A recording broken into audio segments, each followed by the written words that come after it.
ಎಲ್ಲರಿಗೂ ಮನೆ ಕಟ್ಟಕ್ಕೆ ಒಂದು ಸೈಟ್ ಬೇಕು. ಸಿದ್ದರಾಮಯ್ಯನವರಿಗೆ 14 ಸೈಟ್ ಯಾಕೆ ಅಂತ ಜನ ಕೇಳ್ತಾ ಇದ್ದಾರೆ.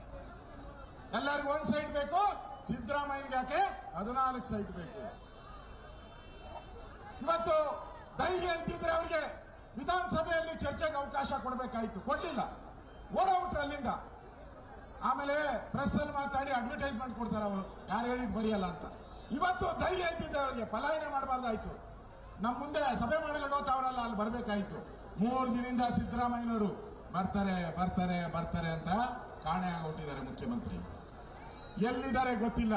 ಕೇಳಿದ್ರೆ ಫ್ಲಡ್ಗೆ ಹೋಗಿದಾರಂತೆ. ಮಳೆ ಬಂದು ಅವಾಗೆ 1 ತಿಂಗಳಾಗೈತಪ್ಪ. ಫ್ಲಡ್ ಆಗಿ 1 ತಿಂಗಳಾಗೈತೆ. ಬಹಳ ಜನ ತೀರ್ಕೊಂಡು ಹೋಗೋವ್ರೆ, ಅಮಾಯಕರು ಪಾಪ. ಅವಾಗ ಹೋಗಿಲ್ಲ. ಇಲ್ಲಿ ಬಂದ್ರೆ ಮಾಧ್ಯಮದವ್ರು ಕೇಳ್ತಾರೆ, ಅಣ್ಣ ನೀನ್ ಯಾಕೆ ಅಣ್ಣ 14 ಸೈಟು ಅಂತ. ಅದಕ್ಕೆ ಉತ್ತರ ಕೊಡಕ್ಕಾಗದೆ ಪಲಾಯನ ಮಾಡಿದ್ದಾರೆ ಇವತ್ತು. ಇದು ನಮ್ಮ ಮುಂದೆ ಇರ್ತಕ್ಕಂಥದ್ದು. ಇವತ್ತು ಬಿಜೆಪಿ ಮತ್ತು ಜೆಡಿಎಸ್ ಒಗ್ಗಟ್ಟಾಗಿ ಹೋರಾಟ ನಾವು ಮಾಡ್ತಾ ಇದ್ರಿ. ಕಾಂಗ್ರೆಸ್ ಅವರು ಹೇಳಿದ್ರು ಬಿಜೆಪಿ ಜೆಡಿಎಸ್ ಹೋರಾಟ ಮಾಡಿದ್ರೆ 100 ಜನ ಬರಲ್ಲ ಅಂತ ಹೇಳಿದ್ರು ಅವರು. ನೋಡಿ ಇಲ್ಲಿ ಎಷ್ಟು ಜನ ಬಂದಿದ್ದಾರೆ ಅಂತ. ದಾರಿ ಇದ್ದಕ್ಕೂ ಸಾವಿರ ಸಂಖ್ಯೆಯಲ್ಲಿ, ಲಕ್ಷ ಸಂಖ್ಯೆಯಲ್ಲಿ ಜನ ಬರ್ತಾ ಇದ್ದಾರೆ. ಜನ ಎಲ್ಲ ಇವತ್ತು ಸಿದ್ದರಾಮಯ್ಯನವರೇ, ನಾವು ನೀವೇನೋ 5 ಗ್ಯಾರಂಟಿ ಕೊಡ್ತೀರಾ, ಒಳ್ಳೇದು ಮಾಡ್ಬಿಡ್ತೀರಾ, 2,000 ರೂಪಾಯಿ ಕೊಡ್ತೀರಾ ಅಂತ ಹೇಳಿದ್ರಿ.